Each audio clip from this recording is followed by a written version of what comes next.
නමෝ තස්ස භගවතු අරහතෝ සම්මා සම්බුද්දස්ස නමෝ තස්ස භගවතු අරහතෝ සම්මා සම්බුද්දස්ස නමෝ තස්ස භගවතු අරහතෝ සම්මා සම්බුද්දස්ස සදා පූජනීය වන්දනීය මහා සංඝරත්නයන් අවසරයි ශ්‍රද්ධා බුද්ධ සම්පන්න කාරුණික පින්වත්නි මේ පින්වත් සියලු දෙනාම දැන් මේ මොහොතේ සූදානම් වෙන්නේ ලෝතර බුදුරජාණන් වහන්සේ අපි කෙරෙහි මහත් වූ අනුකම්පාවෙන් කරුණාවෙන් දේශනා කළ සසර දුක්ගිනි නිවීම පිණිස පවතින සත්‍යයෙන් විදක්ෂණය කරාට එනිසා හැම දිනම ඊ타ත්ම වමනාවෙන් ඊ타ත්ම ඕනෑ කමින් මේ දේශනාව ශ්‍රවණය කරන්ට කියලා බොහෝම මේ සිතින් මතක් කරනවා. පින්තුනි හැමදාම මතක් කරනවා වගේ මේ අනන්ත සංසාර ගමනේ එනකොට ලෝතර සම්මා සම්බුදුරජාණන් වහන්සේලා මේ ලෝක ධාතුවේ ඕනතරම් පහළ වෙලා තියෙනවා. අවශේෂ ආත්ම භාවයන් පැත්තකින් ලැබේවා. ඒ බුද්ධ ශාසනවල මිනිස්සුම වෙලා අපි ඕනතරම් ඉඳී. ඒ එකම ශාසනයක්වත් අපි ආදරෙන් ඇසුරු නොකළ නිසා තාම මේමත් පුනක් පරක්තරක් නැති භයංකර වූ සංසාරයේ මේ අත දුවන සැරිසරන ඇත්තු වෙලා අද දවසේදී හරි අපිට පුරුවන්කමක් තිබුණොත් ටික හරි කොහොම හරි මේ සද්ධර්මය අහලා ටිකක් හරි තේරුම් අරගෙන ඊට අනුව ප්‍රතිපත්ති හැසිරෙන්න මේ තරක් නොපෙනෙන සංසාර දුක මේ ජීවිතයේදී අපිට අවසන් කර ගන්න පුළුවන්කම තියෙයි. ඒ සඳහා බෙහෙවින්ම උපකාර වටිනා දහම් කරුණු ටිකක් අද දවසේදී පැහැදිලි කරලා දෙන්න හදන්න. ඒක මතක් කරනවා එක්තරා දවසක් බුදුරජාණන් වහන්සේ කඩිගුලක් පෙන්නලා ඒ කඩිගුලේ චක්‍රවර්ති රජුන වුණු එකම කෙනෙක්වත් නැහැ කියලා දේශනා කළා. ඒ කියන්නේ අපි හැම කෙනෙක්ම චක්‍රවර්ති රජ වෙලත් ඉඳ ඇති.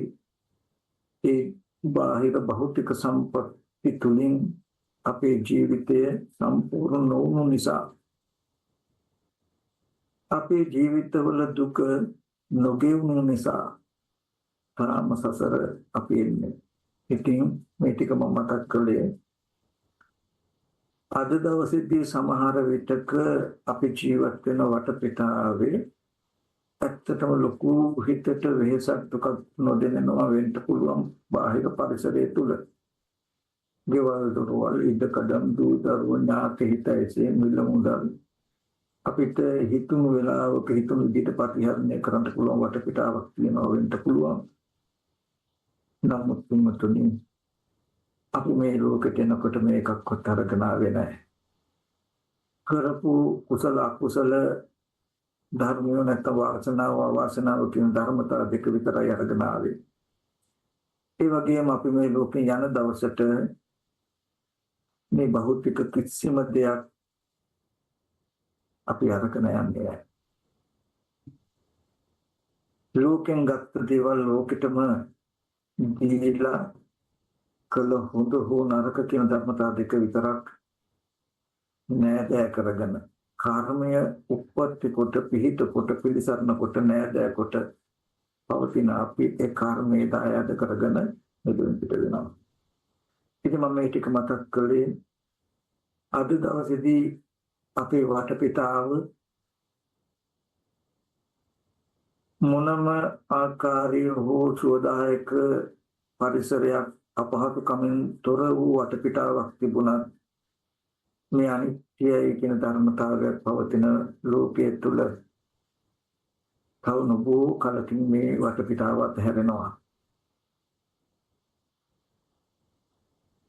ඒ වගේම සසර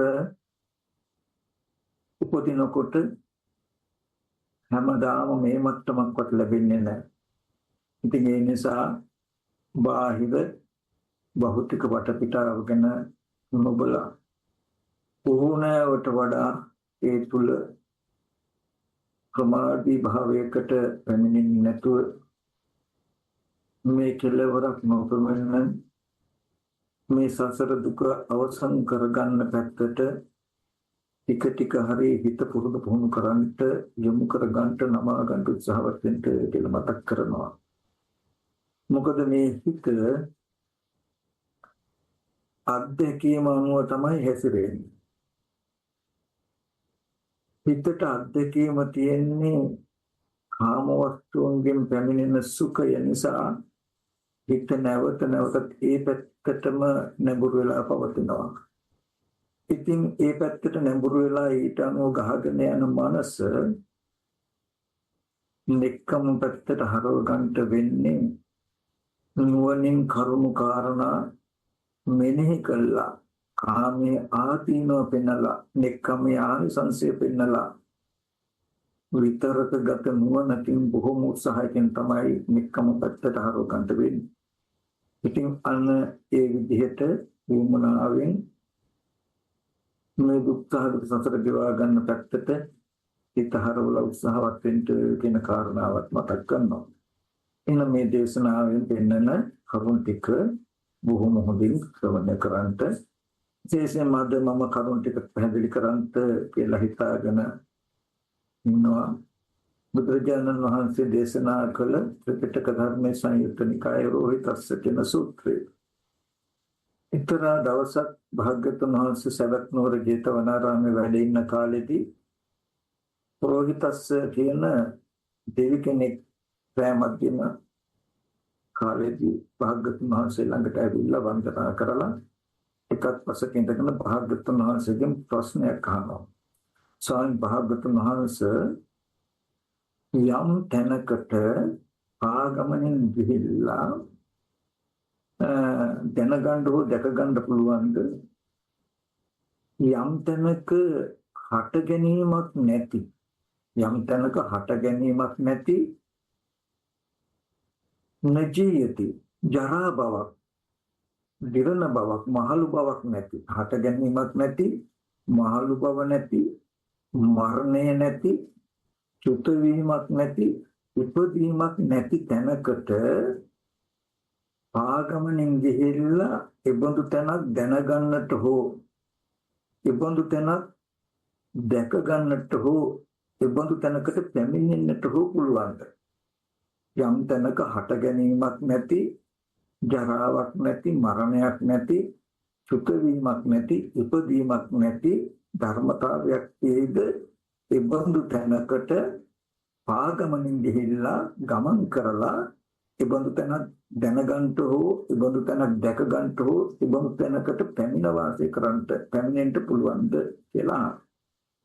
ඒ වෙලාවේ බුදුරජාණන් වහන්සේ දේශනා කරන අවත්නි යම් තැනක ජාතියක් නැත්නම් හට ගැනීමක් නැති ජරාවක් නැති මරණයක් නැති චුත වීමක් නැති ඉපදීමක් නැති තැනකට ආගමනෙන් ගිහිල්ලා දැනගන්න හෝ දැක ගන්න හෝ ඊට පැමිණෙන්න හෝ පුළුවන් කමක් නැහැ. ඒ බඳු තැනක් නැහැ කියලා භාග්‍යවතුන් වහන්සේ දේශනා කළා. ඒ වෙලාවේදී අර දෙවියා කියනවා ස්වාමීන් භාග්‍යවතුන් වහන්සේ අද්භූතයි. ස්වාමීන් භාග්‍යවතුන් වහන්සේ ආශ්චර්යයි. ස්වාමීන් භාග්‍යවතුන් වහන්සේ දේශනා කරනවා නම් පැවැත්මි යම් තැනක ඉපදීමක් නැති ජාතියක් නැති ජරාවක් නැති මරණයක් නැති චුත වීමක් නැති උත්පත්තියක් නැති තැනකට ආගමනින් ගිහිල්ලා ඒබඳු තැනක් දකින්න දැනගන්න හෝ දකින්න හෝ පැමිණෙන්න හෝ පුළුවන් කමක් නැහැ කියන මේ වචනේ අද්භූතයි ආශ්චර්යයි. ස්වාමීනි මම මේට පෙර අහසින් ගමන් කරන 이르දිමත් වූ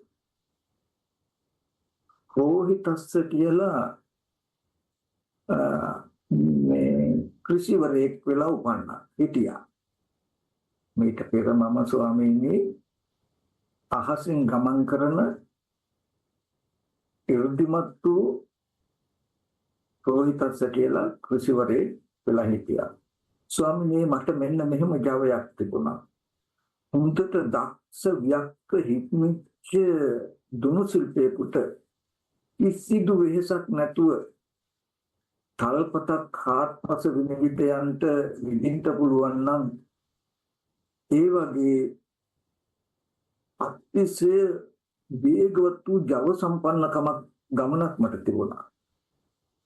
ඒ වගේම ස්වාමීනි මහා සාගරේ මහා සමුද්‍රයේ මෙතර ඉවුරේ මෙතර වෙරළේ මෙතර කෙරවලේ එක පාදයක් තබලා අනිත් පාදය මහා සාගරේ එතකින් තියන්න පුළුවන්. මෙබඳු අද විතිහාරයක් මට තිබුණා. අර වගේ ජව සම්පන්න බවකුත් මහා සාගරේ මහා සමුද්‍රේ මෙතනින් අඩිය තියලා ඉතුරු අඩිය සාගරෙන් එහාට තියන්න පුළුවන් කමකුත් මට තිබුණා. මෙතන මෙබඳු ජවයක් මෙබඳු පදවි විහාරයක් ඇති මට මෙබඳු අදහසක් ඇති වුණා. යම් තැනක ඉපදීමක් නැතිනම් ජාතියක් නැතිනම් යම් තැනක ජරාවක් නැති යම් තැනක මරණයක් නැති යම් තැනක චුත වීමක් නැති යම් තැනක ඉපදීමක් නැති ධර්මතාවයක් තියනවාද ආන් එතන දැනගන්න හෝ දැක ගන්න හෝ පැමිණෙන්න හෝ මම යන්න ඕනේ කියලා මම පාගමනින් ලෝකේ කෙලවරකට යන්න ගියා. ස්වාමීනි මම ආහාර පාන ගන්න වෙලාවට හෝ මල මුත්‍රා බහැර කරන වෙලාව හෝ ගිමන් වෙහෙස විදා ගන්න මොහොතක් හෝ කියන කාලයන් හැර තබලා අවුරුදු 100ක් අවශ්‍ය ඇති අවුරුදු 100ක්ම මේ වගේ ලෝකයේ කෙලවරක් හොයන්න පාගමනින් ගියා මම. එහෙම ගිහිල්ලා ලෝකයේ කෙලවරක් හොයාගන්න බැරුවම ජාතිය නැති ජරාව නැති මරණය නැති චුත වීම නැති ඉපදීම නැති තැනකට තැනක් දැක ගන්න හෝ දැනගන්න හෝ පැමිණෙන්න හෝ නොහැකිව ලෝකේ කෙලවරකට පැමිණෙන්න නොහැකිව කලුරිය කළා. ඉතින් භාග්‍යවතුන් වහන්සේ පැවැත්නේ යම් තැනක ජාතිය නැද්ද ජරාව නැද්ද මරණ නැද්ද චුත වීම නැද්ද උප්පත්තිය නැද්ද ඉබඳු තැනකට පාගමනින් ගිහිල්ලා දැනගන්න හෝ දැක ගන්න හෝ පැමිණෙන්න පුළුවන් කියලා මම කියන්නේ නැහැ කියන මේ වචනේ සුභාසිතයක්මයි භාග්‍යවතුන් වහන්සේ කියලා රෝහිතස්ස කියන දෙවියා භාග්‍යවතුන්ට මතක් කළා. භාග්‍යවතුන් වහන්සේ දේශනා කළ ආපහු රෝහිතස්ස යම් තැනක ඉපදීම ජාතිය එන හට ගැනීම නැද්ද දිවීම නැද්ද මරණය නැද්ද චුත වීම උප්පත්තිය නැද්ද ඉබඳු තැනකට පාගමනින් ගිහිල්ලා පැමිණෙන්න පුළුවන් ලෝකයේ කෙලවරක් කරන්න පුළුවන් කියලා මම කියන්නේ නැහැ. එතකොටවත් ලෝකයේ කෙලවරකට නොගොස් දුක් කෙලවර කරන්න පුළුවන් කමකුත් නැහැ කියලා තථාගතයන් වහන්සේ දේශනා කළා. මොකද්ද ලෝකයේ කෙලවර? ඇහැ ලෝකයේ කෙරවලයි, රූපේ ලෝකයේ කෙරවලයි, කන ලෝකයේ කෙරවලයි, ශබ්ද ලෝකයේ කෙරවලයි කියලා බුදුරජාණන් වහන්සේ දේශනා කරනවා. ඉමස්මින් ව්‍යාම මත්තේ කලේබරේ සසඤ්ඤම්මේ සමනකේ ලෝකංච පඤ්ඤාපේමි ලෝක සමුදයංච පඤ්ඤාපේමි ලෝක නිරෝධංච පඤ්ඤාපේමි ලෝක නිරෝධගාමිනී පටිපදංච පඤ්ඤාපේමි. රෝහිතස්ස මම සංඥා සහිත මනස සහිත බඹයක් පමණ මේ ශරීරය තුලම ලෝකයක් පනවනවා ලෝකේ ඇතිවීමක් පනවනවා ලෝකේ නැතිවීමත් පනවනවා, ලෝක නැති කරන, ලෝක නිරෝධ කරන ප්‍රතිපදාවත් පනවනවා කියලා දේශනා කළා. ඉතින් මෙන්න මේ දේශනාව අපි පොඩ්ඩක් අද දවසේදී විමර්ශන විසින් මෙනෙහි කරලා නුවණින් බලමු.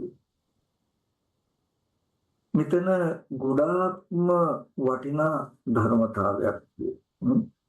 අපි මිනිස්සු විතරක් නෙමෙයි, දෙවියෝ, බ්‍රහ්මයෝ, ඒ වගේම പ്രേත අසුර නිවිති සංකේන සතර අපාසත්‍ය මනුස්ස ලෝකේ මේක කැටි කරලා ගත්තාම 31 තලයක් තියෙනවා.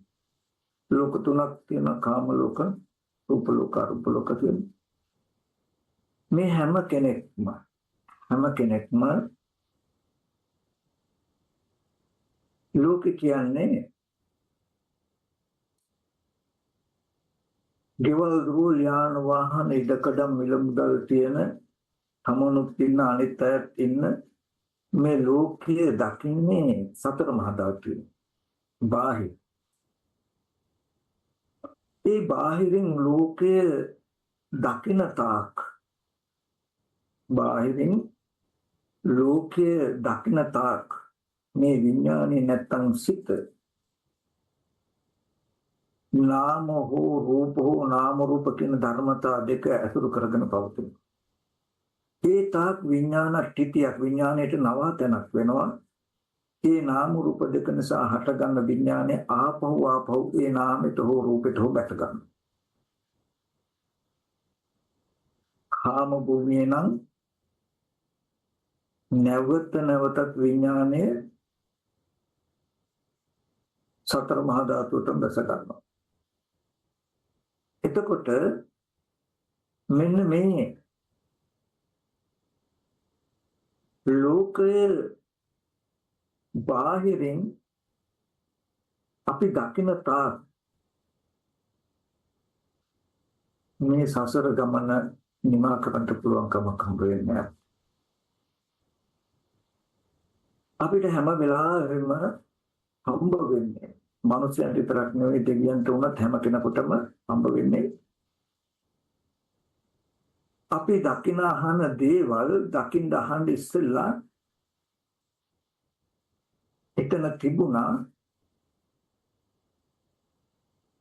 ඒ තියෙන දේවල් අපි බලනවා අහනවා, ඒ හම්බ වෙච්ච තියෙන දේවල් එක දැකලා බලලා අහලා අපි හිතින් කියින් කරනවා.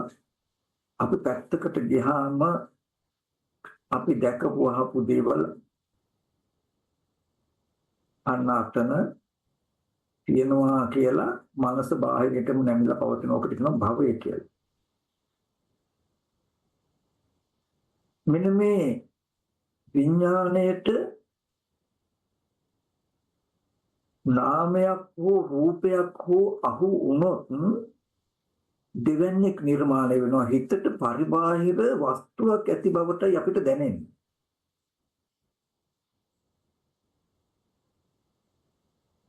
තමන්ගේ හිතට හිතේ අත්දැකීමට වඩා බාහිර හිතපු හෝ ඉන්න කෙනෙක් හෝ දෙයක් හම්බ වුණා, හම්බ වෙනවා, හම්බ වෙයි කියලා හිතට දෙවන්නේක් නිර්මාණය වෙනවා. හිතට ආහාරයක් අල්ලගෙන පවතින තව නිමිත්තක් හම්බ වෙනවා. තව කෙනෙක් හෝ දෙයක් හිටිය හෝ දැන් නැහැ, නමුත් හිටිය කියන තැනකින් අතීතයේ වුණත් මේ දෙමව්පියෝ සහෝදරයෝ ඥාති කවුරු හරි කෙනෙක් කලුරිය කළා දැන් නැහැ. හැබැයි ඒ දෙවන්නේක් හැටියට හිතට මෙහෙම කෙනෙක් හිටියා කියන තැන අල්ල ගන්න පුළුවන්. තවත් මෙහෙම කෙනෙක් ඉන්නවා, මෙහෙම දේවල් තියෙනවා කියලා බහැර හිතට පරිබාහිරව ගිහිල්ලා බලන්ට හෝ ඒ ඉන්න කෙනා හෝ දේ හෝ සිහි කරන්න පුළුවන් හැකියාවක් වෙනවා. අනාගත වශයෙන් ගිහිල්ලා බලන්න පුළුවන්කම ලැබෙනවා. මෙන්න මේ පැවැත්මට කියනවා ලෝකේ කියලා. මේ ලෝකේ කියලා. ඔය ලෝකෙන් මිදෙනවා කියන එක ලේසි නෑ. ලෝතර බුදුරජාණන් වහන්සේ නමක් පහළ නොවුනොත් මේ විදිහට හම්බ වෙනවා කියන තැන අපි නොදැක්ක නොදන්න ඇත්තක් තියෙනවා කියන කාරණාවක්වත් අපිට හම්බ වෙන්නේ නැහැ. අපිට තේරෙන්නේ ඇත්තටම මෙහෙම දේවල් තියෙනවා, මෙන්න මෙහෙම දේවල් තියෙන දේ තමයි අපි අතුරු කරන්නේ කියලා. ඔය බාහිර රූපයක් හෝ සද්දයක් හම්බ වුණාම අපේ මනසට වෙන දේ තමයි ආපහු අපිට සිහි කරන්න පුළුවන්කම හම්බ වෙන්නේ. අපි සිහි කරන්නේ බැහැරින් දැක්ක හෝ ඇහුණු හෝ දැනුණ රූපයක් හෝ රූපේ නිසා පහළ වෙන සංඥාවක් තමයි අපිට සිහි කරන්න හම්බ වෙන්නේ. ඒ කිව්වේ අපිට පුළුවන්කම අපි අසුරු කරන්නේ බහැර තිබුණු හෝ තියෙන රූපයක් නම් දකින්නේ අපි ඒ රූපේ දකින්න ඉස්සෙල්ලා ඒ රූපේ තිබුණා. ඒ රූපේ තියෙන තැනට ඇහැ අරගෙන ගිහිල්ලා හිතේට යොමු කළා අපි රූපේ දැක්ක. අපි එතනින් ආවහම ඇහැ අහකට ගිහිල්ලා හින්දා හිත දැන් ඊට යොමු වෙලා නැති හින්දා පේන්නේ නැහැ. නමුත් ගිහිල්ලා බලන්න පුළුවන් රූපේ තියෙනවා එතන. තියෙන තැනකින් තිබුණාම ඒ හිතට ආහාර වෙන්නේ දැකපු බහැර තියෙන වස්තුවක් සිහි කරන්න පුළුවන්කම. එතකොට අපේ මන ආයතනය, මනෝ විඥාණය, හිත හැම වෙලාවෙම බහැර තිබුණු හෝ තියෙන දෙයක් සිහි කරනවා. සිහි කරන හින්දම බහැර දේවල් තියෙනවා ඉන්නවා කියලා වැටහෙනවා. වැටෙන කම හින්දම බලන්න යනවා.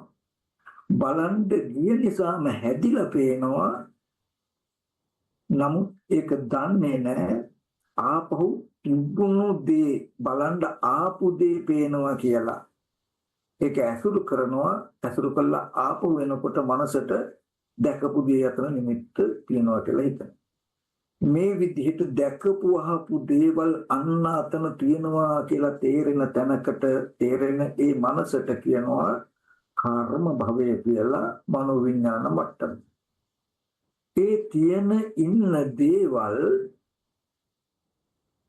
බලන්ද අහන්න කියලා ආපහු ඒ තැනට ගිහිල්ලා රූප බලන, ශබ්ද අහන, ගඳ සුවඳ දැනගන්න මට්ටම උපද ගන්න එකට කියනවා උප්පත්ති භවය කියලා විපාකයි.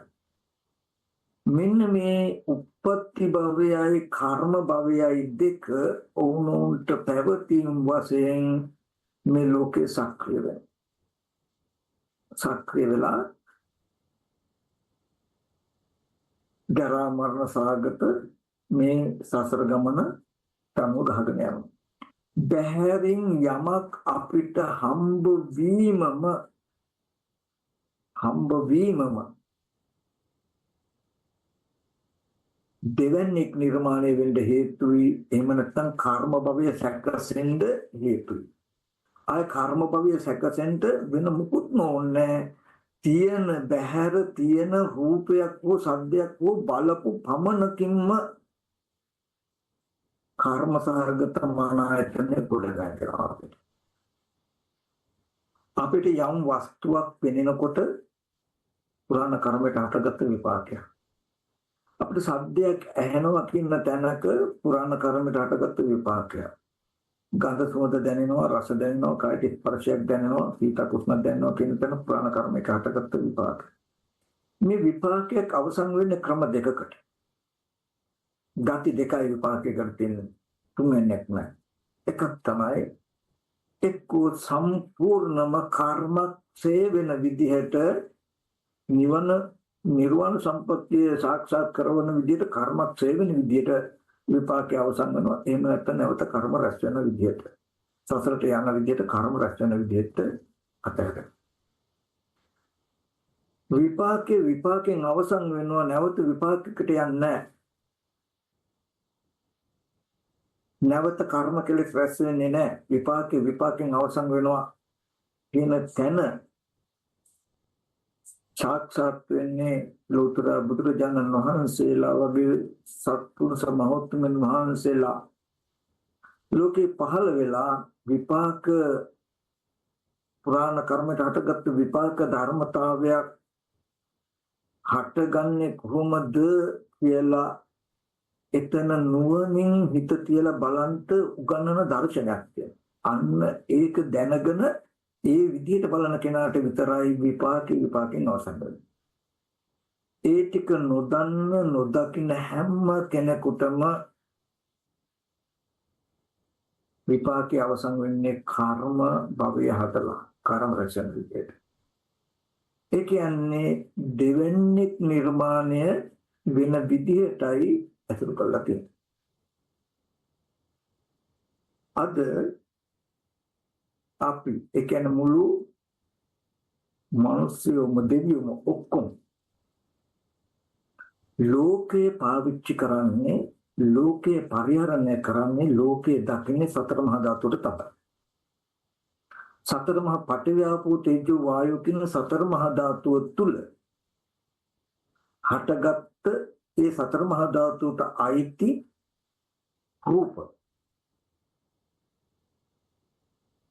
එබඳු රූපයක් විඳින්න පුළුවන්කම, එබඳු රූපයක් හඳුනන්න පුළුවන්කම, එබඳු රූපයකට හිතන්න පුළුවන්කම, එබඳු රූපයක් දැනගන්න පුළුවන්කම කියන මෙන්න මේ නාම රූප දෙක ස්කන්ධ පංච උපාදාන ස්කන්ධයක් පරිහරණය කරන්නේ.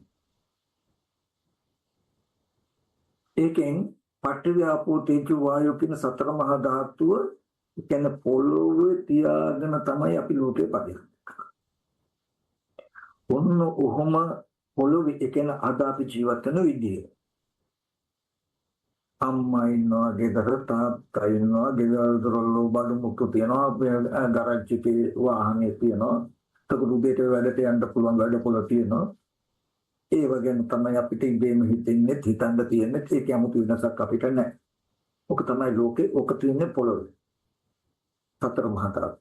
බාහිර. ඒ තියෙන අහන දේවල් ගාවට යන්න පුළුවන්. ගිහිල්ලා ඒවා දැකලා බලලා කතා බහ කරනවා. ආපහු ආවහම ඒ දේවල් කියනවා කියලා ඔක තමයි ලෝකේ, ඔක තමයි චක්ක. හැබැයි මේ බුදුහාමුදුරුවෝ දේශනා කළ දර්ශනය උට වඩා හාත්පසින්ම වෙනස්. ඔය ලෝකේ පැවැත්ම තමයි ඔය ලෝකයේ හැදිලා තියෙන්නේ. දැන්ද ලෝකයේ තුල ජරා මරණ දුක් විඳින්න නැවත මේ වගේ ලෝකයක් හදන්න පුළුවන් කෙලෙස් කර්ම කියන ඉන්දනත් එක්කයි කියන්නේ. එතකොට බුදුරජාණන් වහන්සේ සාරා සංකේ කල්පලක්ෂය පෙරම් පුරලා ආරමේ ධර්ම පුරලා හොයාගත්ත අනේ මේ ලෝකයා ඉපදිනවා, ලෙඩ වෙනවා, මැරෙනවා, ඔය දුක් දුම්නස් වලටපත් වෙනවා. අනේ මේ ලෝකයේ දුක කවදානම් අවසන් වෙයිද, අවසන් කරන්න පුළුවන්? ඇත්තටම මේ දුක ඇති වෙන්නේ මොකක් හින්දාද? මොකක් නිසාද ජරා මරණ දුක ඇති වෙන්නේ කියලා අනුකම්පෙන් බුදුරජාණන් වහන්සේ යෝනිසෝ මනසිකාරය උපන්නා. මේ දුක ඇති වෙන්නේ ජාතිය නිසා, හට ගැනීම නිසා. ඒකට හේතුව හට ගැනීම කියනකොට නිකමත තබලඟ පංච විඥාන මත වෙනවා එනවා කියන්නේ. හැබැයි ඔක භව පත්‍ය භව ප්‍රත්‍යයෙන් හට ගන්නකොට තමයි ප්‍රශ්නේ තියෙන්නේ. ඒකට හේතුව භවය.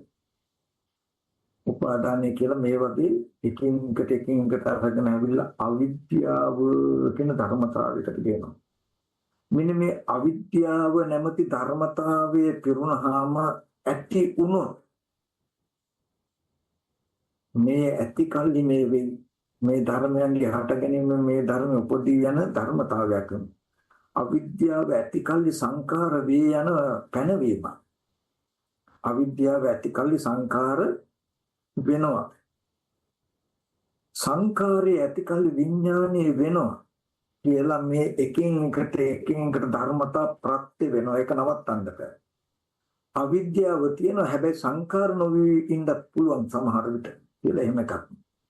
සංකාර අවිද්‍යා සංකාර වෙනවා හැබැයි විඥාණය නොපිටන්න පුළුවන් මෙහෙම කළොත් කියලා එහෙම එකක්. අවිද්‍යාව කියන ධර්මතාවය පැනෙවුවොත් තිබුණොත් ජරා මරණ ශෝක පරිදේ දුක්ඛ දෝමන උපායාස සම්භවಂತಿ මේ උදු දුක්ඛ සීම හට ගැනීම වෙයි කියන තැන දක්වා අඛණ්ඩ සම්පූර්ණ වෙලා තියෙනවා. අවිද්‍යාව නැති වුණොත් ප්‍රතිඵලය තමයි ජරා මරණ දුක නිරෝධ. දැන් අවශ්‍යම තැන එහෙනම් මොකද්ද බුදුරජාණන් වහන්සේ මෙන්න මේ පුරාණ කර්මයන් හටගත් විපාක ටික නැත්තම් ලෝකයක් හම්බ වෙන තැන පින්නපු විද්‍යාව අන්නේ විද්‍යාව තමයි මේ රෝහිතස් දෙවියට බුදුරජාණන් වහන්සේ දේශනා කළේ කෙනෙකුට පුළුවන් නම් මුළු ලෝකයම සංඥා සහිත මනස සහිත බඹයක් වුණ ශරීරයෙන් දකින්න. එතකොට එයාට හම්බ වෙන්නේ එයා විතරයි. දෙවන්නේක් නිර්මාණය වෙන්නේ. දෙවන්නේක් නිර්මාණය වෙන්නේ. 1000ක් එක්ක හිටියත් ඉන්නේ Taman තනියම. තමන්ට තමන් විතරයි හම්බ වෙන්නේ. තමන්ව කතාවක් හම්බ වෙන්නේ නැහැ. එතකොට දෙවන්නේක් නිර්මාණය වෙන්නේ. ඒකෙන් මෙන්න මේකයි කතාව. අපි දැන් දැක්කනේ මම ලෝකේ ගැන මතක් කළානේ ලෝකේ අපි පරිහරණය කරන්නේ පඨවි ආපෝ තේජෝ වායු සතර මහා ත්‍රිවිධ බලන්න. සතර මහා ධාතු විත බලන්න. එතකොට එහෙම දැක්ක පැත්තකට ආවම දැකපු දේ තියෙනවා කියලා හිතනවා තියෙනකම හින්දා එතෙන්ට යනවා ගියාම ආපහු හම්බ වෙනවා. මෙන්න මෙහිම හම්බ වෙන ලෝකයේ තුල විපාක පුරාණ කර්මයට හටගත්ත මෙන්න මේ විපාක ටිකේ ඇත්ත ඇති හැටි දකින්න කියලා බුදුරජාණන් වහන්සේ දේශනා කළා. එන්නතුනි බුදුදහම කියලා කියන්නේ නිවන් දකින්නවා කියලා කියන්නේ වෙන මුකුත්ම නෙමෙයි. සත්‍ය අවබෝධය. බුදුරජාණන් වහන්සේ සම්මා සම්බුද්ධත්වයට පත් වෙනකොට නිවන් දකින්න ඕන වෙන අමුතු තාක්ෂණයක් හොයාගත්ත එහෙම නෙමෙයි. ලෝකේ හැමදාම පැවතුණු පවතින නමුත් ලෝකයන් නොදකින ඇත්තක් වෙන ලෝකයට වැහිලා. ඉතින් තථාගතයන් වහන්සේ අන්නේ ඇත්ත අවබෝධ කරගත්තා. අවබෝධ කරගෙන මේ ලෝකේ ඔබටත් මට දේශනා කළා.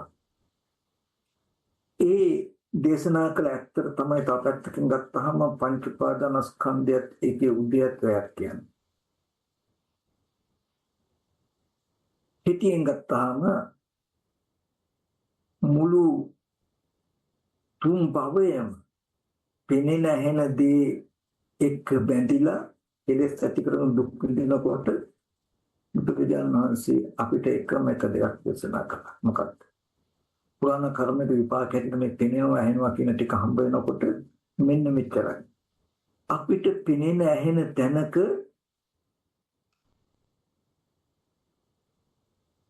මොනවද තියෙන්නේ? පෙනෙන ඇහෙනකම ඇති වෙන්නේ කොහොමද කියන එක බලන්න. ඔච්චරයි. අපි ඒක පොඩ්ඩක් බලමු. වෙනදට මම මතක් කළා ඉස්සෙල්ලා අපිට මොකුත් අමාරුවකුත් නැහැ කිසි ප්‍රශ්නකුත් නැහැ. කෙලින්ම බාහිර රූපයක් හම්බ වෙනවා ඒකට හිතනවා කියනවා කරනවා පැත්තකට යනවා ඒ රූපේ කියනවා කියන මනස ඇති වෙනවා ආයෙ තියෙන්නේ කොහාද වෙනවා ඔච්චරයි. එතකොට අපිට නාම ධර්ම හම්බෙලා නැහැ. චිත්තචෛසික හම්බුනේත් නැහැ. රූපයක් කෙලින්ම හම්බුණා හම්බෙච්ච රූපය අනේ ලස්සන මලක් නේද අනේ මේ පුඩි ළමයෙක් නේද විශාල ගුඩ නැගිල්ල කියලා හම්බෙච්ච රූපෙට හිතින් කිරින් කරා ඒ වගේ විස්තර කරපු රූපයත් රූපෙට තියෙන විස්තරයත් අපිට මනසින් මතකයි ඒක තියෙන්නේ තතනයි කියලා හිතට දැනෙනවා ආයෙත් ඒක දකින්න යන උච්චරයි චිත්තචෛසික මුකුත් හම්බුන්නේ නැහැ. උන් උහුම හම්බ වෙලා ওই විදිහට අසුරු කරන ලෝකයක් තුල රූපයක් හම්බ වෙනකොට බුදුරජාණන් වහන්සේ මෙන්න මේ ටික දේශනා කරනවා අපිට දැනගෙන ඊට අනුව නුවණින් මෙනෙහි කරන්න. අපිට යම් වස්තුවක් කියන අපි රූපයක් දකිනකොට අපි රූපයක් දකිනකොට මෙන්න මේ ටික හොඳට හිතට ගන්න සම්පූර්ණම අපිට නොදෙනාට මහ පුදුම වෙනසක් කරන සම්පූර්ණම ලෝකයේ අනිත් පැත්තට නමන අනිත් පැත්තට හරවන විදර්ශන මේක වටිනාකම අපිට තේරෙන්නේ බහැර රූප බහැර නාම රූප දෙක හිතට ඇසුරු කරන්න බැරි කරන මේ දර්ශනය අපිට යමක් පෙනෙනකොට වෙනදා මේ පෙනුණු රූපය කියලා අරමුණු කරනකොට දැන් තථාගතයන් වහන්සේ පෙන්වන මෙන්න මෙහෙම පොඩ්ඩක් බලන්න කියලා. ඒ කියන්නේ අපිට රූපයක් පෙනුණු තැනක තියෙන දේවල් පෙන්වනවා. ආහාර ප්‍රත්‍යයෙන් හටගත්තු රූප තියෙනවා. ස්පර්ශ ප්‍රත්‍යයෙන් හටගත්තු වේදනා සංඥා චේතනා කියන නාම තියෙනවා. නාම රූප ප්‍රත්‍යයෙන් හටගත්තු විඥානයක් තියෙනවා. මෙන්න මේකයි. ඒක හටගත්ත හැටිත් පෙන්වනවා. හටගත්ත හැටිත් පෙන්වනවා. අපි යමක් බලන්න කියලා හදනකොට පුරාණ කර්මයට විපාකයක් හැටියට හටගත්ත මේ චක්කු ප්‍රසාදය තියෙනවා. එහි උපවත්කම් කන බුන ආහාරය නිසා එක පවතිනවා. ආහාරයෙන් උසවල තබලා තියෙනවා. ආහාරයේ ප්‍රත්‍ය වෙලා තියෙනවා. හැබැයි කර්මද රූපය. කර්මයෙන් හටගත්ත ආහාර සමුත්ථාන වූ ආහාරයෙන් පවතින සමුත්ථාන කියන උසවනවා කියලා. උසවලා තබාගෙන ඉන්නේ. තබාගෙන ආහාරයෙන් තබාගෙන ඉන්න චක්කු ප්‍රසාදයට මහ භූතයන්ගේ උපාදාය රූපයක්. මහ භූත කියන්නේ යථාර්ථය. පඨවි ආපෝ තේජෝ වායෝ වර්ණ ගන්ධ රස ඕජා කියලා අෂ්ටමක රූප කලාප රාශිය කෝටි ගණනක් තියෙන තැනක ඒ රූප කලාප වල තියෙන වර්ණ සංඝටක ටික උදුරලා අරගෙන මේ ඇහැ තමයි ඒ බඳු රූප තටහනක් හදන්න නියම. එහෙන් මෙහෙම බලනකොටම මහ භූත ටික තුල මෙබඳු රූප සටහනක් හැදෙලා පේනවා. එතකොට ඒ රූප සටහන මහ භූත ටික ඇසුරු කළ මහ භූත ටික ඇසුරු කරගෙන පවතින වර්ණ සටහන ඇහැට ගැටෙනවා. ඇහැ රූපෙට ගැටෙනවා. මොන පළවෙනි අධ්‍යයක මේ පෙනීම හැදීගෙන එන හැටි කියන්නේ ඇහැ රූපයක ගැටෙනවා. රූපය ඇහැට ගැටෙනවා. අපි නොදන්නවා වුණාට යමක් මෙහෙම බලන සනේ ඉස්සෙල්ලාම මෙහෙම වෙලා තාම පේන්නේ. ඊට පස්සේ ඒ ඇහත් රූපය දෙක තියෙන තැනට චක්කු විඥානය පැමිණෙනවා. චක්කු විඥානය පැමිණෙන ක්ෂණයම සහජාතයි එකට උපදිනවා සිත එක. අපුබ්බන් අචේතන පෙරපසු නැතුව මොකද්ද? පස්ස වේදනා සංඥා චේතනා කියන නාම කියන ටිකක් අන්නාර චක්කු විඥාන සිතේ එනවා. ඇහත් රූපය දෙන්න ඉන්න තැනට චක්කු විඥාන සිත පැමිණෙනවා. පැමිණෙන්නේ අන්නාර ඇහැ ඉදිරියට ආපු රූපේ බඳුම නාම ධර්ම ටිකක් දාගන්නයි. අර මම කියන්නේ කණ්ණාඩිය ගාවට යන්නේ කන්න මූණ වගේම ඡායාවක් දාගන්න කියලා. ඒ වගේ ස්පර්ශය නිසා වේදනා සංඥා චේතනා කියන නාම කියන ටික හිතේ යෙදුණු ගම පේනවා කියන සිද්ධියක් නෙක පාඩේ. විඥාණය ස්පර්ශය කියන පැත්තේ බැඳිලා හින්දා පේනවා කියන සිද්ධියක් නිර්මාණය වෙලා තියෙනවා. දැන් රූපයක් පේනවා. ඔන්න අපිට රූප කියලා යමක් මොන විදියක හරි යමක් දැක්කනම් රූප කියලා යමක් පෙවුනා නම් පිනුනේ ඔන්නෝමයි. ස්කන්ධ පංචකයක්ම තියෙනවා. ලිප්ගල් තුනක් උඩ මුට්ටියක් තිබ්බා වගේ. ඇහත් රූපයක් දෙක තියෙන තැනට සිත පැමිණෙනවා. සිත පැමිණෙනත් එක්කම ඒ සිතේ වේදනා සංඥා චේතනා කියන නාම කියන ටික යෙදෙනවා. යෙදුණු ගමන් පෙවුනා. පෙවුන කියන තැනක තියෙන්නේ නාම රූප කියන ධර්මතා දෙකක්. උතන විඥානය පස්ස සම්පයුක්තව තියෙන නිසා දැක්ක බවවත් දන්නේ. අපි මැටි බඳුනක් මැටි වලින් මල් වාස් එකක් හැදුවොත් මුට්ටියක් හැදුවොත් මුට්ටිය කියලා දන්නේ නැහැනේ. එහෙම බඩුවක් හැදිලා තියෙනවා. වගේ පෙනෙනකම හැදිලා තියෙනවා, පෙනෙනකමවත් දන්නේ. මේ මැටි මුට්ටිය මල් වාස් එකක් කියලා දන්නවා නම් අපි වෙනම නේ දැනුම. ඒ වගේ පෙනෙන දේ විස්තර පැත්තකින් දැව පෙනෙන බව දන්නකම හෝ තියෙනවනම් මනෝවිඥාන. නියම විදිහට නාම රූපච්ඡ විඥානං කියලා කියනකොට විඥාන ලක්ෂණය තියෙන මනෝවිඥාණයට. එතකොට ඔන්න දැන් මෙන්න මෙතනයි තාක්ෂණ. ඒ කියන්නේ අපි වෙනදට බහැර තියෙන රූපයක් තමයි දැක්කේ. බහැර තියෙන රූපයකට තමයි හිතින් කින් කළේ. යමක් දකින්නකොටම මනෝවිඥාණයට අපි අල්ලලා දෙනවා වෙනදට බහැර දැකපු රූපය මේ පේන්නේ බහැර තියෙන රූපයක් කියන තැන. දැන්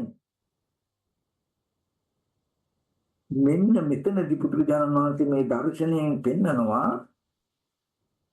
රූපයකට පුළුවන්කම තියෙන්නේ ඇහත් රූපයක් දෙක උපකාරයි ස්පර්ශය කියන තැන දක්වා එන්න විතරයි. ස්පර්ශය නිසා වේදනා සංඥා චේතනා යෙදුනා. ඒ වේදනා සංඥා යෙදුනා කියන්නේම පෙනෙනවා. රූපයක් දකින්නකම දර්ශන කෘත්‍ය වෙන්නේ චක්කු විඥාන සිතේ. අන්නේ ඒ චක්කු විඥාන සිතේ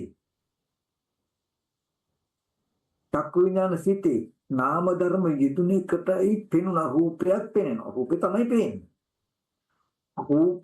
රූපේ පෙනෙනකම. එතකොට දැන් මෙන්න මේ චක්කු විඥාන මට්ටමින් පෙනුණු රූපේ තමයි මනෝ විඥාණයෙන් අපි ගණතුණු කරන්නේ. මනෝ විඥාණයෙන් විකින්. එතකොට අපිට හම්බ වෙනවා පංච විඥාන මට්ටමේ චක්කු විඥාන මට්ටමින් පෙනෙනකම හදාගෙන පෙනෙන දේක මනෝ විඥාණයෙන් ගණතුණු කරන්නේ. එතකොට පෙනෙනකම හේතු ප්‍රත්‍යයයි. මොකද්ද? පෙනෙන කමට ආහාර ප්‍රත්‍යයෙන් හටගත්තු රූපයේ තිබුණ ඇහැ රූපයයි දෙක ඒ දෙන්න ඉන්න තැනට චක්කු විඥානයේ පැමිණලා ස්පර්ශය නිසා වේදනා සංඥා චේතනා කියන නාම කියන ටික යෙදුණා. ඒ නාමයි ඒ රූපයි දෙක තමයි එතන දර්ශනයට ඒ චක්කු විඥානයේ පැවැත්මට හේතු. දකින්න හේතු වෙලා තිබුණේ. දකින්න කමට උදව් වුණේ ඒ සිතේ මේ දිච්ච නාමයි අරහේ රූපයයි කියන රූපය දෙක නිසායි පෙනෙන කම උනේ කියලා විපාකයක් කියන තැනක නාම රූප කියන ධර්මතා දෙකක් තියෙන්නේ. පෙනෙනවා කියන සිද්ධිය රූපෙට විතරක් දාන්න බෑ. නාම කියන කොටසකුත් අයිති. පෙනෙන්නේ ස්පර්ශ නිසා වේදනා සංඥා චේතනා නාමයක් සංඥාවක් පහළ වෙන්නේ කියන එක කියන්න බෑ. රූප නැත්නම් සංඥා නැහැ. රූපත් අයි. නාම රූප දෙකක් අපිට පේනවා කියන තැන. එතකොට තව පැත්තකින් ගත්තාම මේ නාම රූප දෙක නිසා පෙනෙන කමක් හටගෙන පෙනෙනවා. මෙන්න මේ පෙනෙන දේ අපි ගනුදෙනු කරන්නේ. මෙහෙම කළා බලපු ගමන්ම යමක් දිහා බලනකොටම ඇහැ රූපයට ගැටලා රූපය හැට ගැටලා ඊට අනුගතව චක්කු විඥාන සිතේ ඉපදලා වේගෙන් ඒ සිතේ වේදනා සංඥා චේතනා යෙදිලා පෙනෙනකම වෙලා හරියට පින්ඩයක් වගේ එක පොකුරට රූප වේදනා සංඥා සංකාර විඥාන කියන ධර්මතා පහම එකම ඡනේට යෙදිලා තමයි අපිට පේන්නේ. එක රූපේ කියලා එකකට දාන්න බෑ. එතකොට මෙන්න මේ විදිහට පෙනෙන කමට අපි රූපය පෙනුණු රූපේ පෙනෙනවා හරි ලස්සනයිනේ කියලා අපි හිතනවා කියනවා කරනවා විඳිනවා. හැබැයි එයා දකිනවා මොකද්ද මේ තමයි රූපේ පෙනෙන හැටි. මේ පෙනෙන රූපය තමයි විඳින්නේ දැන් අපි. මනෝ විඥානේ ওই ස්කන්ධ පංචකයක්ම රූපේ පෙනෙනවා. ඒ රූපය විඳින්නේ මනෝ විඥානේ. ගුණ කිය විඳිනවා. හරි ලස්සන උද්‍යානයක් නේද? දැන් මේ හැට පෙනෙන දේ මෙයා හැබැයි Tamanට පේන දේ මේ විඳින්නේ. පොළොවේ තියෙන දේ නෙමෙයි. පොළොවේ තියෙන සතර මහා ධාතු නෙමෙයි. සතර මහා ධාතු ඔසවලා ගත්ත හිතට. මේ ඔක්කොම හිතේ කියනවා නෙමෙයි ඈ. ඔක්කොම හිතේ නම් අපිට සතර මහා ධාතු අවශ්‍ය වෙන්නේ නැහැ. හේතු ප්‍රත්‍යය. මේ යථාභූත ස්වභාවය ඌ පරිදි පෙන්වන. ඇත්ත ඇති ඇති ස්කන්ධයේ උදේවේ බලන්න කියන්නේ ඒකයි. අපිට පේනවන යමක් පෙනෙනකම ඇති උනේ කොහොමද කියන එක බලන්න ගියාම කන බොන ආහාරයෙන් ලැබුණු චක්කු ප්‍රසාදයට මහ භූතයන්ගේ උපාදාය රූපයක් වූ වර්ණ සටහන ගැටෙනවා. මේ රූප දෙකම ආහාර ප්‍රත්‍යය. අෂ්ටම රූප කලාප නිසා හේතුයි ආහාර ප්‍රත්‍යය. ඇහැ රූපයට ගැටෙනවා, රූපය ඇහැට ගැටෙනවා. හැබැයි හිත යොමු වෙලා නැහැ. මලමිණියක ඇහැට රූපයක් ගැටෙනවා වගේ පේන්නේ. ඇයි ඇහැට රූපයක් දෙක තියෙන තැන චක්කු විඤ්ඤාණය පැමිණෙන්නේ? මොකටද යොමු කරන්නේ? ඒ වෙන මොකොත් හින්දා නෙමෙයි. ඒ දෙන්න තියෙන හිත යොමු වුණාම චක්කු සම්පස්සේ කියන ධර්මතාවය පූර්ණ වෙලා ඒ සමගම ඒ ශනේයම ඒ එකම ඒ චක්කු විඥාන කියන සිතේ ඇහැට රූපයක් දෙන්න ගාවට ගිය සිත ගැනමයි කියන්නේ. අහේතුක පුරාණ කර්මයට හටගත් විපාක වූ දර්ශන කෘත්‍ය කරන්න. කර්ම නැති කෙලෙස් නැති චක්කු විඥානය ගැන මම කතා කරා.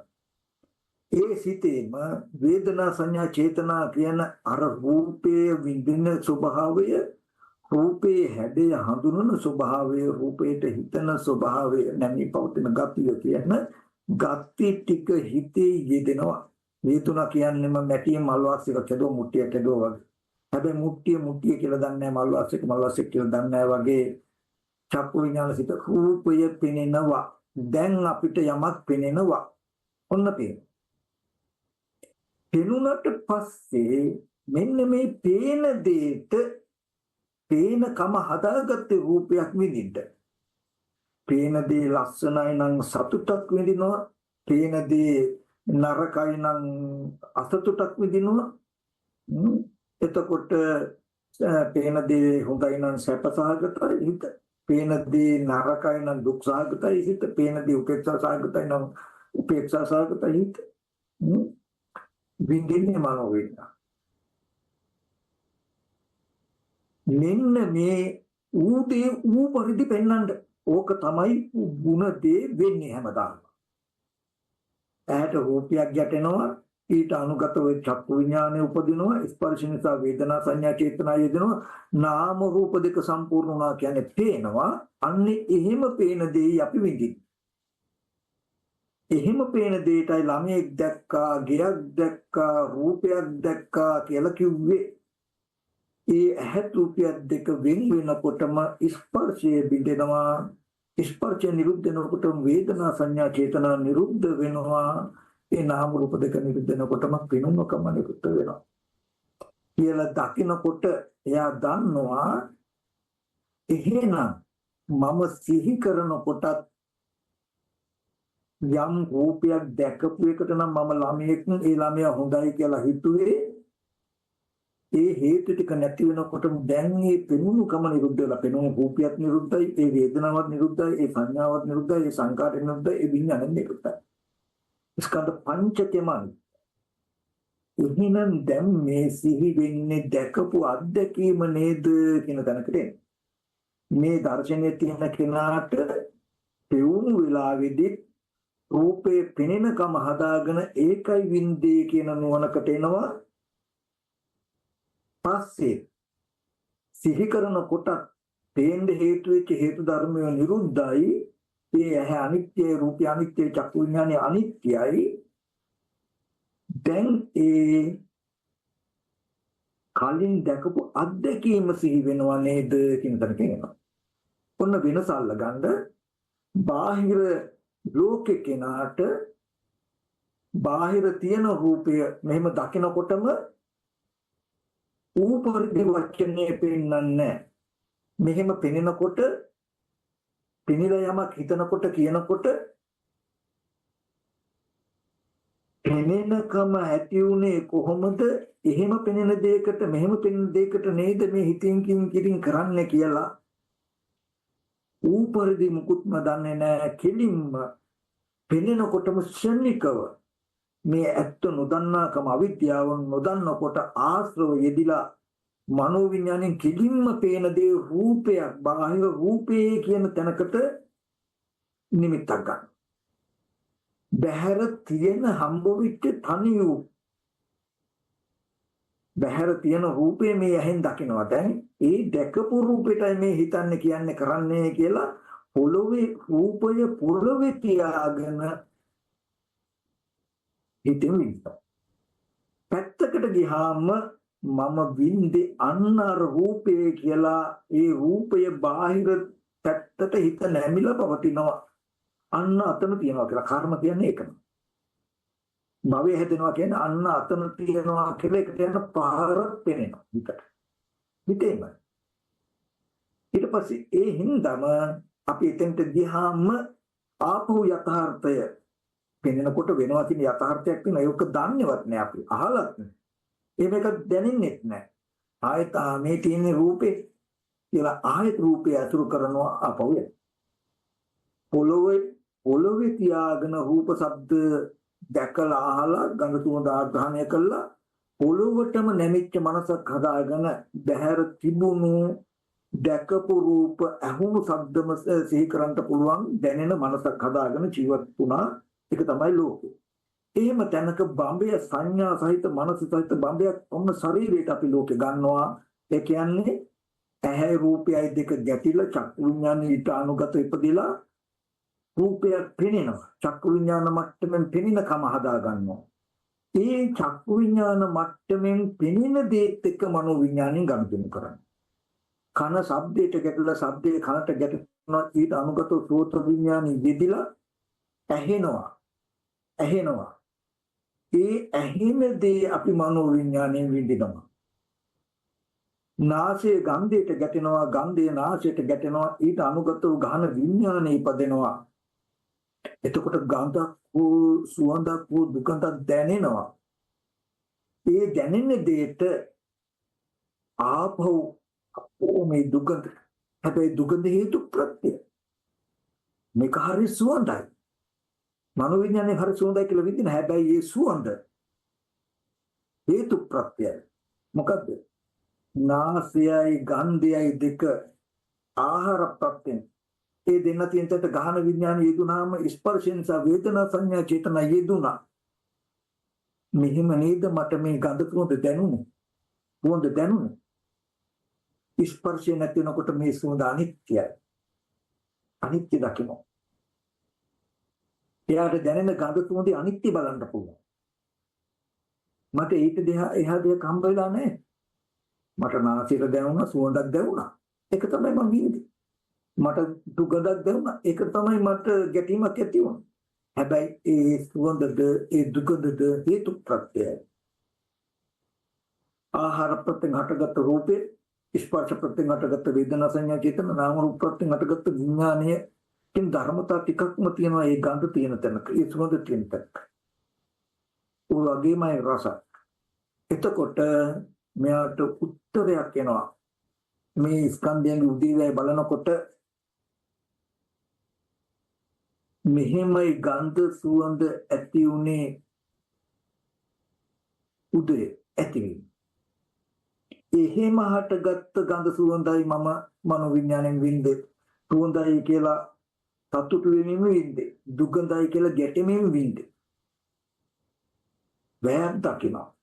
ආහාරයෙන් හටගත්ත රූපේ නැති වෙනකොට ස්පර්ශය නැති වෙනවා. එතකොට ඒ නිසා හටගත්ත වේදනා සංඥා චේතනා නැති වෙනවා. ඒ ටික නැති වෙනකොට ඒ නාම රූප දෙක නැතුව චක්කු විඥාන කියලා සිතකට පවතින්න බෑ.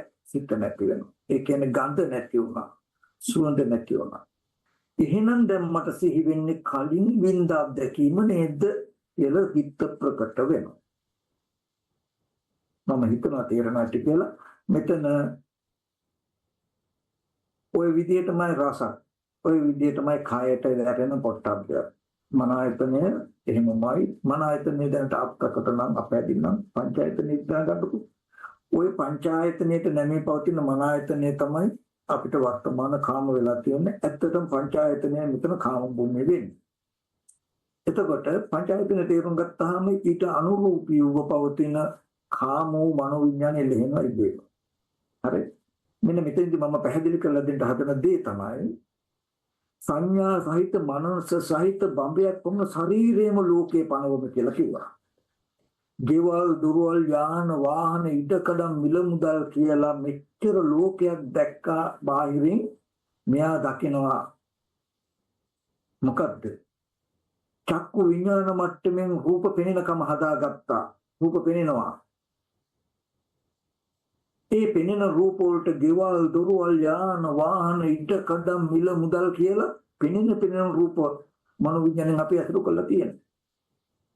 සෝත විඥාන මට්ටමේ ඇහෙනකම හදාගත්තා. ඒ ඇහෙන දේවල් උල්ලංගේ ලස්සන හඬක්, මිනිස්සුගේ හඬක්, මේ හඬ නම් අපේ අම්මගේ වගේ, මේ හඬ අපේ අප්පච්චිගේ, මේක අහවල් කෙන ගායකයාගේ කටහඬ, මේක අහවල් ගායකාරගේ කටහඬ කියලා අපිට ඇහෙන දේට අපි හොඳට නිමිති හදා. ඇහෙන දේ. ගඳ සුවඳත් එහෙම. ගඳ සුවඳ දැනෙනකම හදාගෙන ඒ ගඳ සුවඳ වලට මේ කෝපි කුඩු සුවඳ, මේ කැවුම් සුවඳ, එතකොට මේ හඳුන් කූරු සුවඳ, මේ පිච්චමල් සුවඳ, මේ අරලිය මල් සුවඳ කියලා අපිට දැනුණු ගන්ධය ගැන හොඳට අපි සංඥා කරගෙන තියෙනවා සංකාරයක. එතකොට මෙයා දකිනවා මොකද්ද? පංචායතන මට්ටම තමයි මෙයාගේ පොළොව. පංචායතනේ තමයි පොළොව. පෙනෙනකම හදාගෙන අසුරු කරන. දිට්ඨි සුත මුත විඥාන. මේක වෙනස මොකද්ද කියලා දන්නවා. ධර්මය නොදකින ලෝකයාට හම්බ වෙන්නේ රූප, ශබ්ද, ගන්ධ, රස, පොට්ටබ්බ කියලා බාහිර ටිකක්. ඕක තමයි මායාවේ ක්ෂේත්‍රය. ඕක තමයි මායාවේ නිජබිම. ඕක තමයි ලෝකය. ලෝකය අසුරු කරන්නේ හැම දෙවියෙක්ම, මිනිසියෙක්ම, බ්‍රහ්මයෙක්ම ඇහැ පරිහරණය රූපයක්, කන පරිහරණය කරන සද්දයක්, නාසය පරිහරණය ගන්ධයක්, දිව පරිහරණය කරන රසක්, කාය පරිහරණය කරන පොට්ටබ්බ, මනස පරිහරණය කරන ධර්මාංග. ඔය ටික බලන්න. හැබැයි දුර්ජනන් වහන්සේ පෙන්වුවා සම්මා දිට්ඨිය ඇත්ත ඇති දකින්න. මොකද ස්කන්ධයේ උදේවැ පෙනෙනවා කියන ධර්මතාවය ඇති වෙන්නේ කොහොමද? පෙනෙනවා කියන ධර්මතාවයක තියෙන්නේ මොනවද? ඒ පෙනෙනකම ඇති වෙන්නේ කොහොමද? ඒක නැති වෙන්න පුළුවන්. ස්කන්ධ පංචකය උදේතය. ස්කන්ධ පංචකය මොකද්ද? ඇහෙනවා කියන තැනක ආහාර ප්‍රත්‍යයෙන් හටගත්ත රූපේ තියෙනවා, ස්පර්ශ ප්‍රත්‍යයෙන් හටගත්ත වේදනා සංඥා චේතනා කියන නාම තියෙනවා. නාම රූප දෙක ප්‍රත්‍ය කරගත්ත සුත විඥානය තියෙනවා. ස්කන්ධ පංචකයක් තියෙනවා. ඒ හට ගැනීම කොහොමද? රූපය ආහාර ප්‍රත්‍යයෙන් විතර කනයි ශබ්දයේ දෙක ආහාර ප්‍රත්‍යය. සුත එතෙන්ට සුත විඥානය පැවුනහම සුත සම්පස්සේ නිසා වේදනා සංඥා චේතනා කියන නාම කියන ටිකක් යෙදෙනවා. මේ නාමයි රූපයි දෙක නිසායි ඇහුනේ. ඇහෙනකම ඇති උනේ. ඇහෙන තැනක තියෙන දේ ඇහෙනකම ඇති වෙච්ච හැටි. නැති වෙන හැටි. ආහාරයෙන් හටගත්ත රූපේ නැති වෙනකොට, ආහාර ප්‍රත්‍යයෙන් හටගත්ත කනයි ශබ්දය දෙක බින් වෙනකොට ස්පර්ශය බිඳෙනවා.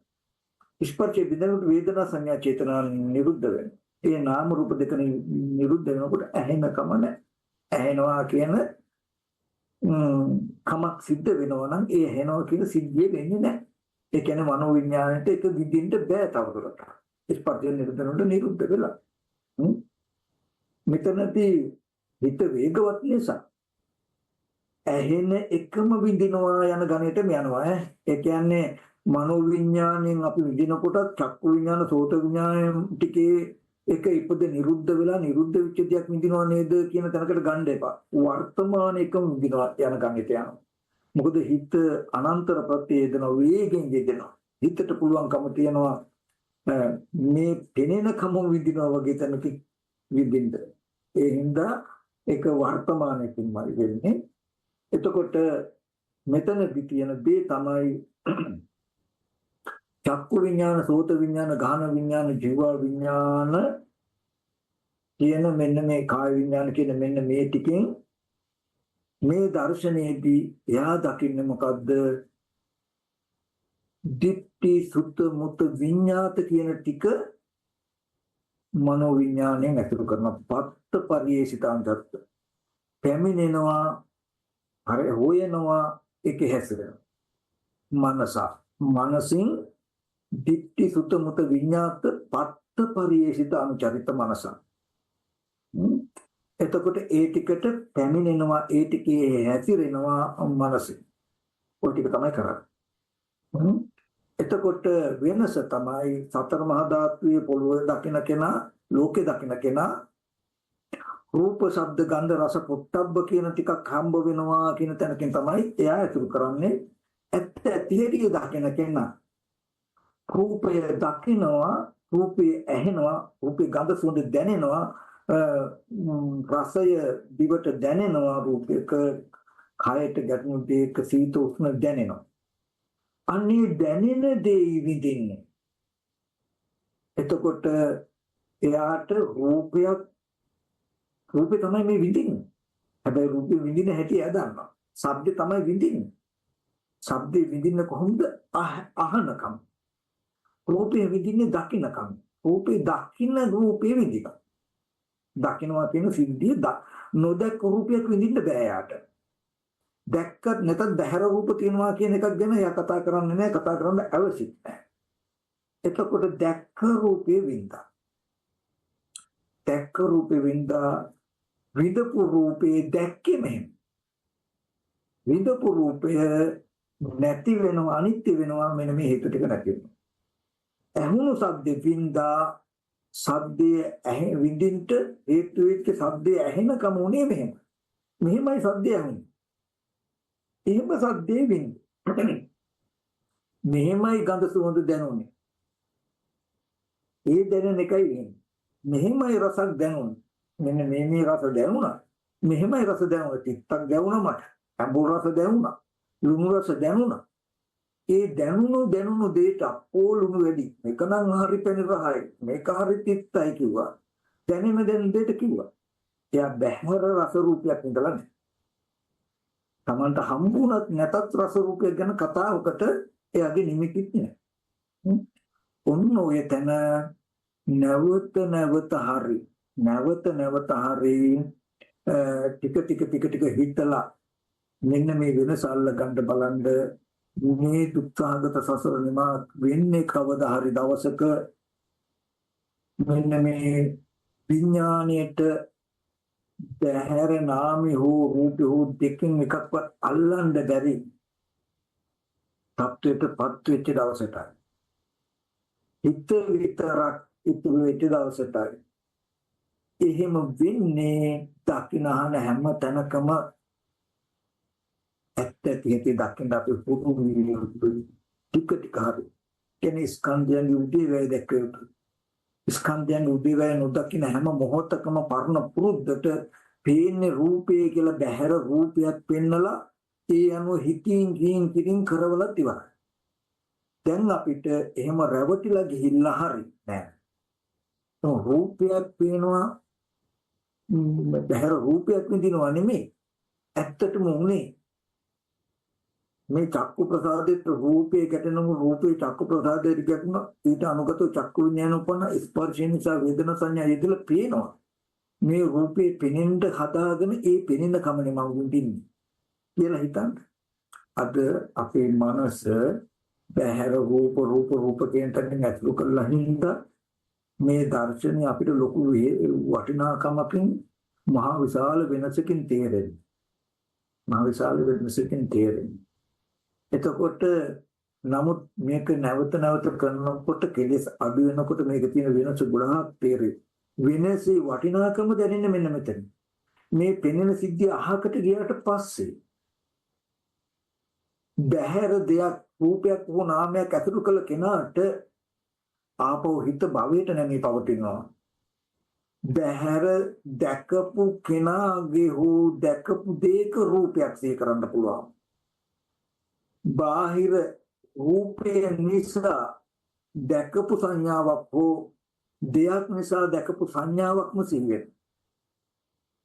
නමුත් මේ දර්ශනයේදී දැකලා පැත්තකට ගියාම එන රූපය මෙහෙමයි දැක්කේ දැකපු එක ඇසුරු කළේ. දැන් හේතු ටික නිරුද්ධ වෙනකොට දැකපු දේ නිරුද්ධ වෙනවා. එහෙනම් දැන් හිත සිහි කරන්නේ කලින් දැකපු අත්දැකීම නේද වෙනවා. කලින් අහුණු අත්දැකීම හිත සිහි කරනව නේද වෙනවා. ආපහු මනෝවිඤ්ඤාණය ආවර්ජන කරන්නේ බහැරට යන්න වෙන රූපයක් හෝ නාමයක් හෝ නෙමෙයි. එහෙම තියනවා කියලා නිමිත්තක් හදන්නේ නැහැ. හදන්න බෑ. ඉබේම මේ සිහි කරන්නේ කලින් දැකපු හිතේම අත්දැකීම නේද? කලින් දැකපු පෙවුන එකයි මම වින්දේ. පෙවුන එකටයි දරුවා කියලා හිතුවේ. අහපු එකයි වින්දේ. අහපු එකටයි අම්මගේ කටහඬ වගේ කියලා හිතුවේ. එහෙනම් දැන් මේ සිහි වෙන්නේ කලින් දැකපු අත්දැකීම නේද වෙන්නේ. ඉබේමයි ඔය ඇත්ත දකිනකොට කර්ම භවය අතහැරෙනවා. ඉතින් මෙන්න මෙතනදී බම්බයක් සංඥාව සහිත මනස සහිත ලෝකයම කියලා කිව්වේ පෙනෙන ඇහෙන මේ හැම දෙයක්ම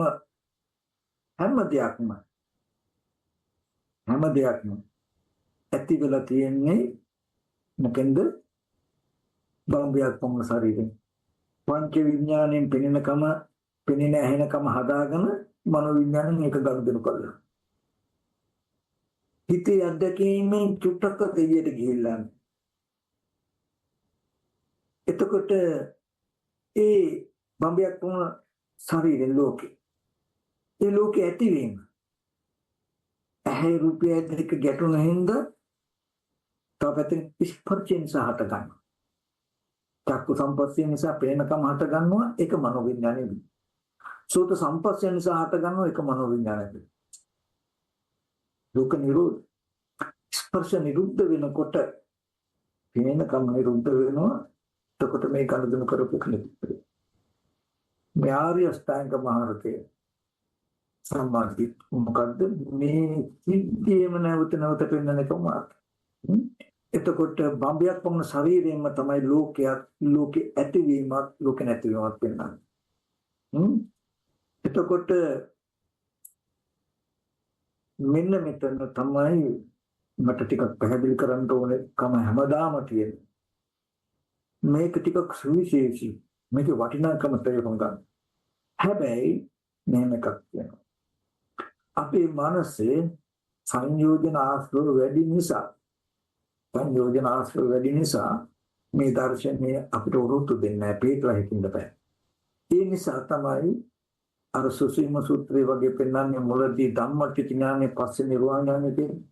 ලෝකයේම පොළවෙන් ගලවලා බඹයක් වුණ ශරීරයට ගත්තාම බාහිර නිමිති නැහැ. ඔච්චරයි. පෙනෙන හැන දෙයට මොන්න තරම් දේවල් කිව්වත් කෙරුවත් කර්ම රැස් වෙන්නේ නැහැ.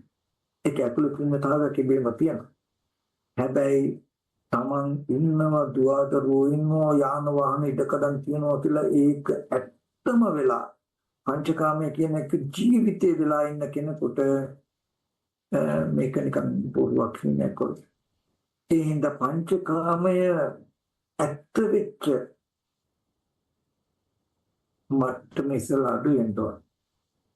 ඒක තමයි පූර්ව භාග ප්‍රතිපදා ධම්මටික ඥානෙ තියෙන්නේ. මම ඊගාව දේශනාවේදී ඒ සූත්‍රයෙන් අසුතම උත්සාහවත් වෙනවා මේ නිර්වාණ ඥානෙට පැමිණෙන්න ධම්මටික ඥානෙ අපි අසුරු කරන්නේ කොහොමද කියන කාරණාව පැහැදිලි කරලා දෙන්න.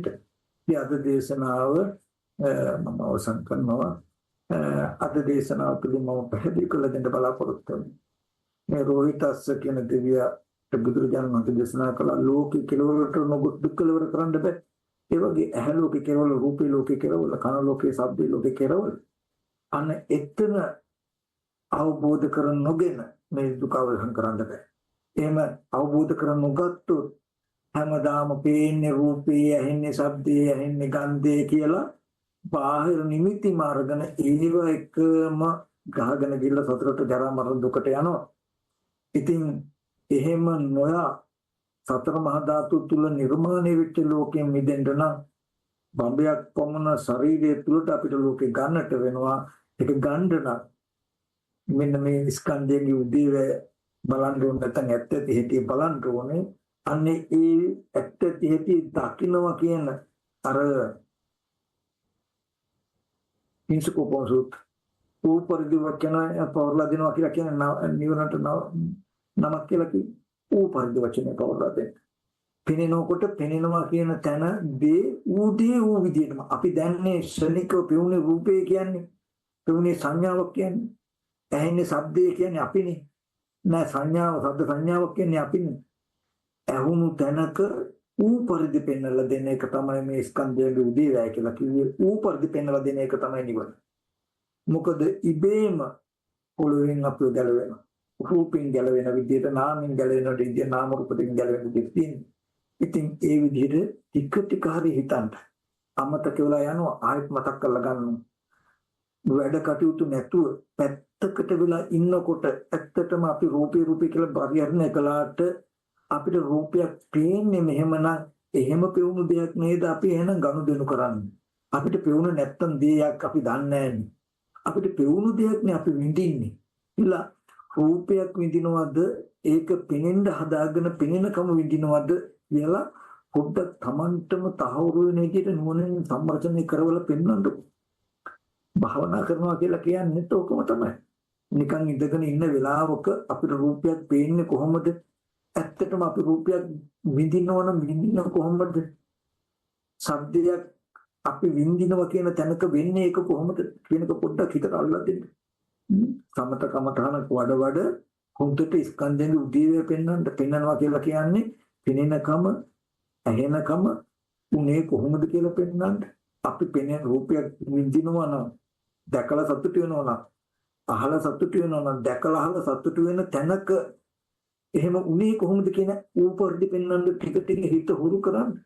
ඒක දාසෙන් හරි හුරු කෙරුවත් අවිද්‍යාව වෙනවා. මේ දේශනාවන් අහගත්ත පමණකිනුත් කවදාවත්ම මෙහෙම එකක් අහලම නෑ කියන මට්ටමේ තද්ද මෝඩකම ගෙවෙනවා අහගත්ත පමණක. ඉතින් ටිකක් සසර ගෙවා ගන්න දුක නිවා ගන්න තැනට අපි ලඟ වෙනවා. ඉතින් අද මේ දේශනාව මත් ඔබ සියලු දෙනාට මේ ජීවිතයේදී සියලු දුක අවසන් කිරීම පිණිස හේතුපොනිස්සියම වේවා කියලා ආශිර්වාද කරනවා. නැඹුරුනාට සම්පූර්ණ මේ දේශනාව තුළින් ජනිත වෙච්ච සියලු කුසල ලෝකයේ සම්බුද්ධ ශාසනයත් ඉන්වත් ඔබ සියලු දෙනාවත් අරණ්‍ය ශේෂ්ඨවල අධිකෘතෝ ශාසන මඟුෂ්ඨකාරක සියලු දෙවියෝද මේ පින් අනුමෝදන් වෙත්වා දෙවියන් දිවිසුර වඩා වර්ධනය කරගන්න දිව්‍යත්වතන් බෝධියකින් උතුම් නිවන සැනසෙත්වා දෙවියන්ගේ ආරක්ෂාවට රැකවරණයද සම්බුද්ධ ශාසනයටත් බුද්ධ ශ්‍රාවකයන්ට දෙවිවා කියලා අපි දෙවියන්ට පින් අනුමෝදන් කරනවා. ඒ වගේම අපවත් වදාළ ගුරුදේව උත්තමයන් වහන්සේලාටත් ඒ වගේම සිව්පසෙන් අපෝපස්ථාන කළ මිය පරලෝකීය උදායක දායකා පිළිසිල් දෙනාට දේශනාව ශ්‍රවණය කළ පින්තුන්ගේ මේ ගිසිල් ඥාතිට මේ පින් අනුමෝදන් කරනවා. ඒ අයටත් මේ පින් අනුමෝදන් දුකක සිටින දුකෙන් අපේ දේශපත් භාගයටපත් වීමෙන් කල්යාණ මිත්‍ර සම්පත්තිය ලැබෙන බෝධෞසිකෙන් සසර දුකින් එතරලෙට මේ පින් අයට පාරමී වේවා කියලා ආශිර්වාද කරනවා. පින් අනුමෝදන් කරනවා. ඒ වගේම ධර්ම ශ්‍රවණය කළා වූ අපේ පින්වත් ගෞරවනීය මහා සංඝරත්නය ශේෂයෙන් ලැබුණු රසනාසන සංචිතේ කටයුතු කරන අපේ පින්වත් නන්දරතන ස්වාමීන් වහන්සේ ඒ වගේම කොත්මලේ කුමාර කච්චප පොඩියම්බරු ඒ වගේම ධම්මපදීප සේනාසනේ බාරෝ කටයුතු කරන අපේ දික්කුබර නිරෝධහම්බරු ඒ වගේම බලංගොඩ ධම්මාදී සේනාසනේ අපේ සද්ධාතිස්ස පල්වසේ සද්ධාතිස්ස ස්වාමීන් වහන්සේ ඒ වගේ නාවුල නම හදිසියනාසනේ අපි මාර්කල සමාහිත ස්වාමීන් වහන්සේ ප්‍රමුඛ ඒ ස්ථානවල සිටින සීලෝසිස භික්ෂුන් වහන්සේලාට ඒ වගේම ලෝකවාසී රටවාසී සමස්තයෙන් සෑමතැනක සිටින ගෞරවනීය මහා සංඝරත්නයට මේකින් අපි අනුමෝදන් කරනවා. පින්වත් ස්වාමීන් වහන්සේලා කරන කියන ශාසන මාමුක කටයුතු දියුණු කරගන්න ශක්තිය ධෛර්යය ලැබේවා. ඒ වගේම පින්වත් ස්වාමීන් වහන්සේලාට නිදුක් නිරෝගී සුවපත් භාවය දීර්ඝායුෂ සම්පatti සැලසෙත්වා මේ දේශනාමය ආනිසංස බලයෙන්. ඒ වගේම පින්වත් ස්වාමීන් වහන්සේලා ප්‍රාර්ථනීය බෝධිසත්වයන් සිතවා කියලා අනුමෝදන් කරනවා. ඒ වගේම මේ දේශනාව ශ්‍රවණය කළ පින්වත් සිළු දෙනාමත් ඒ වගේම සිව්පසෙන් හැම කල්හිම අපෝපස්ථාන කරන තමන්ගේ දරුවෝ හැටියට ඉතන මහා සංඝරත්නය රැක බලා ගන්න පින්වත් දායක උපාසක උපාසිකාවන් අතුරු පින්වත් සිළු දෙනාට මේ පින් අනුමෝදන් වේවා. මේ කුසල බලයෙන් මේ සෑම දිනකම ජීවිත වලට ඇතිවන ලෙඩ දුක් කරදර බාධක අපලපතර දුක් වේවා. බුදුපසේ බුදුමහරහතන් වහන්සේලා නිවිසනසි පැමිණ වැඩවදාළ උතුම් වජිරාමර නිර්වාණ සම්පatti සාක්ෂාත් කරගන්නට මෙම කුසල් මේ සෑම දිනකම උතුම් නිවන් පිණිස හේතු පාරමිතාව උපකාර කෙරෙන්න